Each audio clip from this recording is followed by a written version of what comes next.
നമസ്കാരം. ഭൂമിക്കടിയിലുള്ള നിർമ്മിതികൾ തകർത്ത അമേരിക്കയുടെ ബങ്കർ ബസ്റ്റർ ബോംബുകൾക്ക് സമാനമായ മിസൈൽ നിർമ്മിക്കാൻ ഇന്ത്യ ഒരുങ്ങുകയാണ്. ഇറാന്റെ ഫോർദോ ആണവ കേന്ദ്രം തകർത്തതിന് പിന്നാലെയാണ് ഈ വിവരവും പുറത്തുവന്നത്. അടുത്ത കാലത്ത് നടന്ന യുദ്ധ സാഹചര്യങ്ങൾ വിലയിരുത്തുമ്പോൾ ഇന്ത്യക്കിത് അനിവാര്യമാണ്. ശത്രു രാജ്യത്തിന്റെ ലക്ഷ്യ കേന്ദ്രത്തെ ഭൂമിക്കടിയിലേക്ക് തുരന്ന് ആക്രമണം നടത്താൻ ശേഷിയുള്ളവയാണ് ബങ്കർ ബസ്റ്റർ സിസ്റ്റം. അഗ്നി 5 ഇന്റർകോണ്ടിനെന്റൽ മിസൈലിന്റെ അടിസ്ഥാന നിർമ്മിതിയിൽ നിന്നും വികസിപ്പിച്ചതാണ് RDO ബങ്കർ ബസ്റ്റർ രൂപപ്പെടുത്തുന്നത്. 5000 കിലോമീറ്റർ ആയുധവാഹന ശേഷിയുള്ള അഗ്നി 5നെ 7500 കിലോമീറ്റർ വാഹനശേഷിയുള്ളവയാക്കുകയാണ് പ്രധാന ലക്ഷ്യം. കോൺക്രീറ്റ് പാളികൾക്കിടയിലുള്ള ശക്തമായ പ്രതിരോധത്തെ തകർക്കാൻ രൂപകൽപ്പന ചെയ്തിരിക്കുന്ന ഈ മിസൈൽ സ്ഫോടനം സംഭവിക്കുന്നതിന് മുമ്പ് ഏകദേശം 80 മുതൽ 100 മീറ്റർ വരെ ഭൂഗർഭത്തിലേക്ക് കടന്നു കയറിയിരിക്കുമെന്നാണ് പ്രതീക്ഷിക്കപ്പെടുന്നത്. ബങ്കർ ബസ്റ്റർ വികസിക്കുന്നതോടെ US-ന്റെ ആയുധശേഷികൾക്ക് ഒപ്പമെത്താൻ ഇന്ത്യക്കും സാധിക്കും.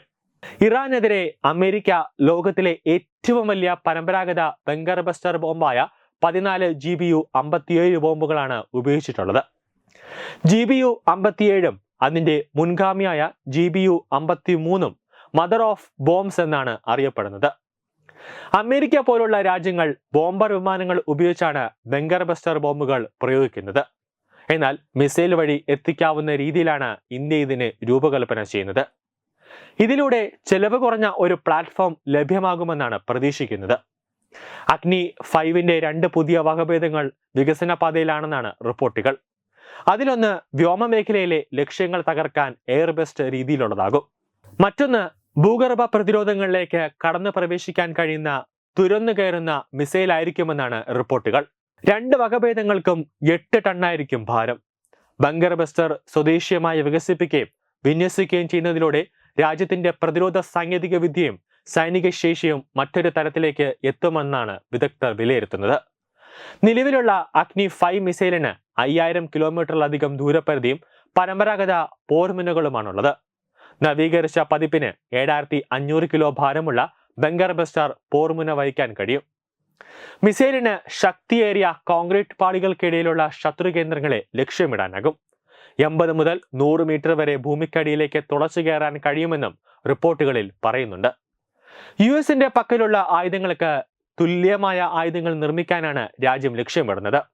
ബങ്കർ ബസ്റ്റർ ബോംബുകൾ പ്രയോഗിക്കാൻ US വിമാനങ്ങളെ ആശ്രയിക്കുമ്പോൾ ഇന്ത്യ മിസൈലുകളാണ് വികസിപ്പിക്കുന്നത്. 2 വകഭേദങ്ങൾ അഗ്നി 5 മിസൈലിനുണ്ടാകും. ഭൂമിക്ക് മുകളിലേക്കും അതോടൊപ്പം തന്നെ ഭൂമിക്ക് അടിയിൽ ആഴത്തിലുള്ള ലക്ഷ്യങ്ങളെയും തകർക്കാൻ ഇവയ്ക്ക് സാധിക്കും. ഹൈപ്പർസോണിക് മിസൈലുകളാണ് വികസിപ്പിക്കുന്നത്.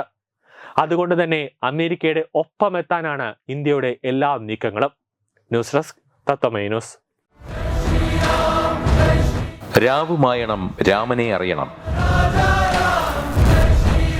സ്കൂൾ കുട്ടികൾക്കായുള്ള രാമായണം പ്രശ്നോത്തരി ജൂലൈ 20 ഞായറാഴ്ച രാവിലെ 9 മണിക്ക്. സ്ഥലം കൃഷ്ണപിള്ള മെമ്മോറിയൽ ഓഡിറ്റോറിയം, നന്ദാവനം, തിരുവനന്തപുരം. രാമായണ മാസാചരണത്തോടനുബന്ധിച്ച് തത്വമൈ TV സ്കൂൾ കുട്ടികൾക്കായി ഒരു രാമായണം പ്രശ്നോത്തരി സംഘടിപ്പിക്കുന്നു. ഈ വരുന്ന ജൂലൈ മാസം 20 ഞായറാഴ്ച തിരുവനന്തപുരം നന്ദാവനം കൃഷ്ണപിള്ള മെമ്മോറിയൽ ഓഡിറ്റോറിയത്തിൽ വെച്ചാണ് ഈ പ്രശ്നോത്തരി പരിപാടി സംഘടിപ്പിക്കുന്നത്.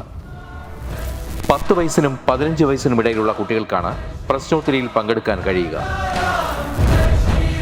പങ്കെടുക്കാൻ താല്പര്യമുള്ളവർ പേര്, പഠിക്കുന്ന സ്കൂളിന്റെ ID കാർഡ്, ജനനത്തീയതി തെളിയിക്കുന്ന തിരിച്ചറിയൽ രേഖ എന്നിവ സഹിതം 9034347838 എന്ന നമ്പറിലേക്ക് വാട്സപ്പ് ചെയ്യുക. ഒരു കുട്ടിക്ക് 100 രൂപയാണ് രജിസ്ട്രേഷൻ ഫീസ്. പ്രവേശനം ആദ്യം രജിസ്റ്റർ ചെയ്യുന്ന 54 കുട്ടികൾക്ക് മാത്രം. വിജയികൾക്ക് ആകർഷകമായ സമ്മാനങ്ങൾ.